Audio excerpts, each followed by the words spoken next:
akusado, Kris Aquino.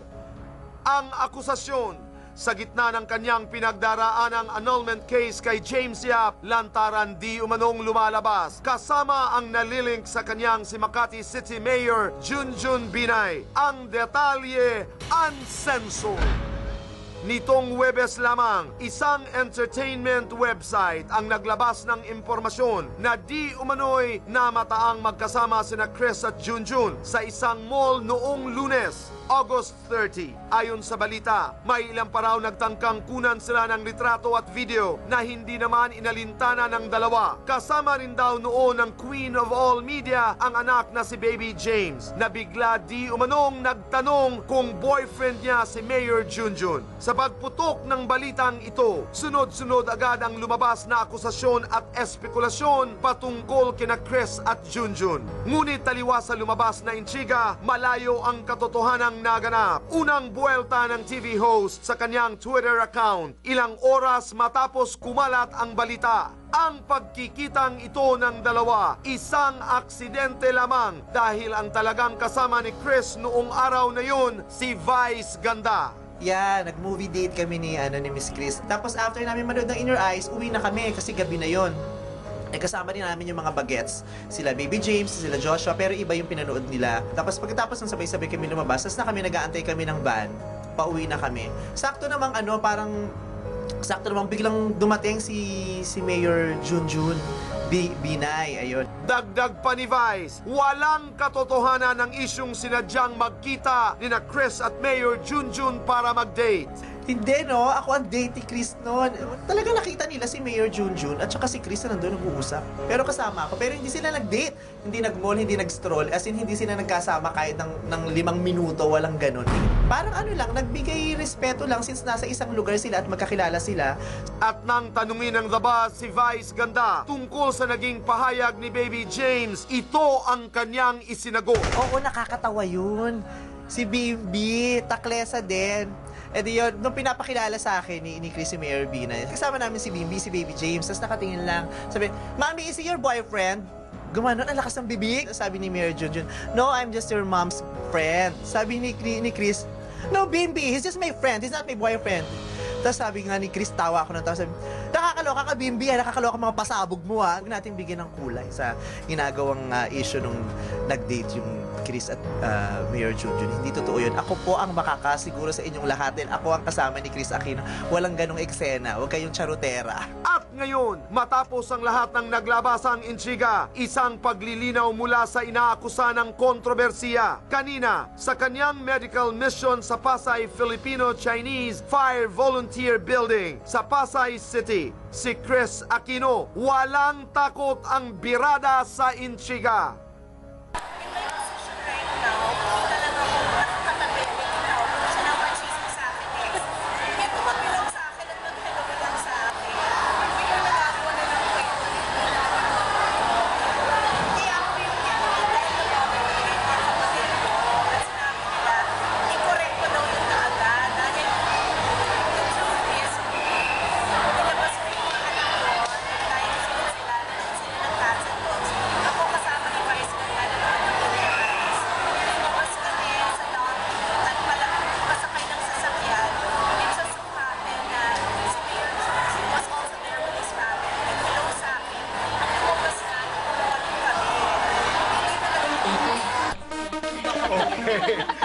Talagang nahuli na, nag-uusap na. So lahat ang gusto kong sabihin po ay nasabi na ni Vice Ganda. Ang aking comment lang mga kaibigan, nung lumabas to sa Twitter, sa Twitter ba? How can you ignore the presence of Vice Ganda in that particular situation? Because he's the reliable source. Yun naman ang gusto ko kay Vice. Doon lang talaga sila nagkita. At saka may nakakaligtaan ho silang, sabi nga ni Bettina sa report, you know, Bimbi, aside from asking that question, also said, I am the only boyfriend of Mom. That's so cute. Baby Jane. Pero right away, karapatan magsabi, no? right away, nag-send siya ng tweet saying that there's no truth to that at all. And there's nothing wrong if a friend knows that you're there and to go out of their way to see At you. saka There's doon lang nothing yun, wrong with that. Celine, while waiting for the car, doon lang yun. Bakit nga ba ganun, Tones? I think it goes to show, di ba, Casey, Sige, go ahead. talagang sa sobrang sikat ni Ate Chris, kung sino man na makita na tao sa paligid niya, binibigyan ng kulay ng tao. At saka ang Hindi na ba teknolohiya, posible? anybody can take footage of what's happening via phones, flips, whatever. Pero dito, hindi ba posible na maging magkaibigan lang ang babae at lalaki? That's true. Na kapag nakita silang, well, wala O ang na lalaki at ang ano. lalaki, ang babae at ang babae. Eto na naman ako. Parang natatakot na tuloy kaming lahat talaga. That's the price of being public. Na lumabas, na parang, diba, na imbis na sabihin mong mag-enjoy lang, or manonood lang ng ganito, or magdi-dinner lang, magla-lunch lang, parang, wag na lang kasi baka pag-usapan. That's the price of being public dahil we get good seats in theater and restaurants. We get paid to endorse So products. that's the exchange gift. That's the exchange gift. Yes, pero 4 months na. No, malapit it's a na very hard magpasko. debate. Dahil yan ang kabayaran ng pagiging publiko. Sabi nga ng isang kaibigan ko, yan ang kabayaran kasi ang laki-laki ng bayad nyo, dumadaldal lang kayo as if it's easy. But You know you're what a I'm saying? serious entertainer, Tito Boy. Yes, you're a serious That's true. entertainer. Pero alam mo, Tito Boy, totoo yun. Kahit naman ako na artista, pag nakakita ako ng artista na magkasama, minsan nabibigyan ko talaga ng kulay. Nanood ako, hindi ko alam bakit ba ganun. Kasi not showbiz yung boyfriend mo. I don't know why. Pero kasi ito na, i-share ko lang, mabilis na mabilis Okay, lang. go ahead. As one concert, ayan, nanonood ako. Mga couples, mga katabi ko, ganyan. Biglang dumating ngayon si Carmen Sue and Christian Bautista. Nakatitig ako ngayon. Ay, dalawa sila sabay dumadating. Tapos naupo sa tabi ko, sabi ko, Kailan to? Matagal na to, no? yung as one concert ni Gary and Martin. Sabi ko, okay. so mag-usap Recently lang Tapos yun. nag-uusap silang ganyan. Sabi ko, Alam ko kung saan pinanggagalingan ng tanong ngayon. Dahil iba na ang... Okay, anyway. so eto na, sabi ko, Loyalty. okay, nag-uusap sila. Hindi ko na kaya, Carmen, did you go together? Sabi ni Carmen so sa akin, yeah. Sabi ko, oh, are you dating? No. Wait a minute. Okay, I just cleared it out. I thought you're dating. Christian Bautista naman. Sandali. Sabi ko the price of being public. A public can also be pakialamera. Di ba? Okay. Mga kaibigan, kanina sinabi ko po na hanggang ngayon ay hindi matapos-tapos ang usapan na may kinalaman kay Venus Ra.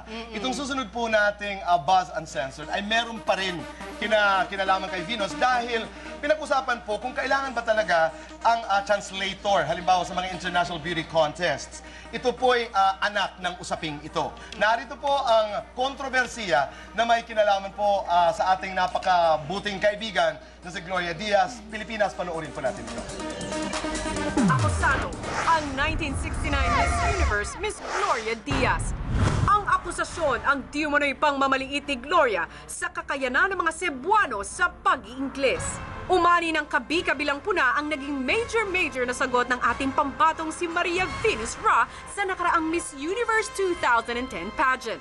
Kaugnay nito, isang suhestyon ang ibinigay ni dating Miss Universe Gloria Diaz ang paggamit ng kandidata ng kanyang native language at pagkuha ng interpreter. Kasi when you think about a Cebuana, can hardly speak English and of course Tagalog. So maybe she should answer in Bisaya.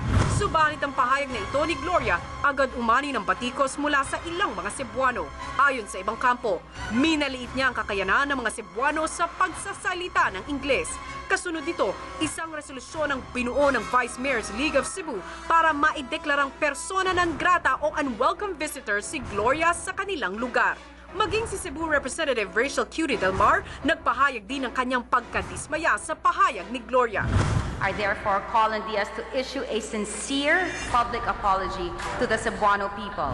Bilang depensa, agad na ipinaliwanag ni Gloria ang kanyang naging pahayag. This is what I said. People should have the right to say or to answer, not people, beauty contestants, to answer the question in whatever language they want to say it in. If they're Cebuanos, they can say it in Cebuano. I did not say that they don't speak English. Subalit ang dahilang ito ni Gloria, di pa rin katanggap-tanggap para sa Cebu Representative na si Del Mar. Whether or not it was taken out of context, the fact is she made an unfair stereotype of Cebuanas into her statement. Most of the Cebuanos, we've already expressed our sentiments and she already knows how we feel. Now, for the truly humble ones, it would be not that difficult to make a sincere apology. But if she really doesn't want to, the ball is in her hands. Samantala si Senator Sergio Osmeña, isang kilalang Cebuano, Pumanig naman kay Gloria. Kawawa naman si Gloria, no? I'm 1,000% sure she was misunderstood. Ang sinabi po niya, pag komportable po kayo sa Tagalog, o sa Cebuano, sa Ilonggo, sa Spanish, yan ang gamitin ninyo. It's impossible for Gloria to downgrade the Cebuano. Imposible. Alam mo bakit? Yung boyfriend niya Cebuano 12 years na. He's my nephew. At ngayon, sa pinakahuling interview ng Beauty Queen, binuweltahan ito ang hiling ni Delmar na siya ay magbigay ng public apology.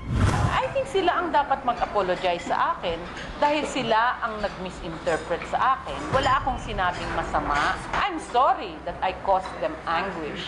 I'm sorry na na-insult sila. Pero wala akong sinabing masama. Na-misinterpret, taken out of context, na-edit, na may kadugtong. Well, it all teaches us a lesson. I think, yes, I'm sorry it hurt them. At sa lahat ng ito, isa lang daw ang hangad ni Gloria. Are you hoping na sana Siyempre magbago naman, yung no? desisyon? Siyempre naman. In my whole life yata, nakarating na ako sa Cebu 5 times. Sana bago ako mamatay, maka 6 times. Babag ang censored. You know, Glory, if you're watching, I miss you. About to miss. No, what do you want to say? I want to say, I don't think she had intentions of hurting anyone. Tito Boy, makikita mo naman what kind of heart she has. The way she answered her final question in Miss Universe. Napaka straight to the point lang naman yan. About entertaining a man in the moon, right? She said, I'll, make him coffee and treat him like any other person. Change the clothes. So I'm sure nung sinabi niya about yung mga Cebuano, she just meant it that way. No other meaning to it. And I think klaro ni Senator Serge Osmeña na hindi pwede dahil ang boyfriend nga ni Glory of 12 years is a Cebuano. So may miscommunication lamang. At she said sorry. If I hurt people, I heard that. Pero Tito Boy, If I caused them anguish, I'm sorry. Yes. Right. About translators, Yes. translation of our language, dialect, ang ganda-ganda ng wikang Pilipino at ng mga dialects natin that if only to promote the dialects or the languages, I don't know kung languages or dialects. Some are languages, some are dialects, Yung right. wikang Pilipino, if only to promote at marinig ng buong mundo kung ano ba ang tunog ng Pilipino, go! No, and Cebuano is a fantastic, fabulous, Oh, beautiful maganda language. Yes. But Diba? I think what It's a she meant beautiful there... place. It's a beautiful place with For the beautiful most people. beautiful event I in the think world. I think what she meant there is kung saan kayo komportable to express what you feel in your heart and you're most comfortable in, yan ang dapat mong Kaya sa gamitin. natanggapin natin, halimbawa yung Mexico, hindi naman kagandahan mga kaibigan ang kanyang sagot. Dahil sa napakagaling ng pagka-translate, lumabas na napakaganda ng kanyang sagot. Katulad ng sinabi, boy, katulad ng sinabi mo last week, ikaw bahala, te. Hindi. Bahala ka na. Basta alam mo na, pinag-usapan na natin yan. Yan! Paglabas ng interpreter, Diba? bongga na Ladies and sagot. gentlemen, she said that, sana'y matapos ito na nagtatawanan dahil magkakaibigan naman tayong lahat. You know, the Cebuanos are a beautiful people. Kaming mga Bisaya, ika nga, ay magagandang mga tao. And I think this is just a simple case of miscommunication. Yes, and let's not all forget, in the end, lahat tayo Pinoy, That's di ba? true. That's Oo, true. and speaking of mga Pinoy, sa mga Ilonggo kong boss from the Bio family, hello to all of you and also to my Hi. co-wife, Aroma Vitality Drs. family. Manian Pai Kalayan, hello, and Dr. Steve Marcon.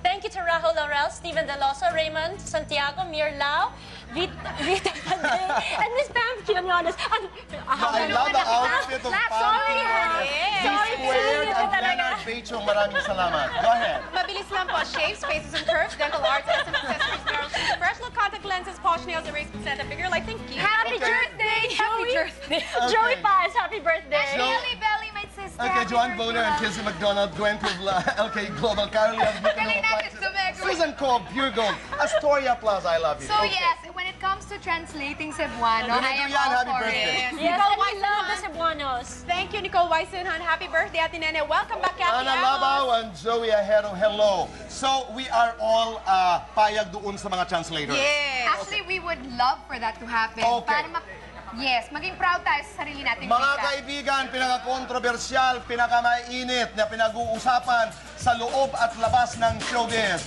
ay tatalakay na natin sa pagbabalik po ng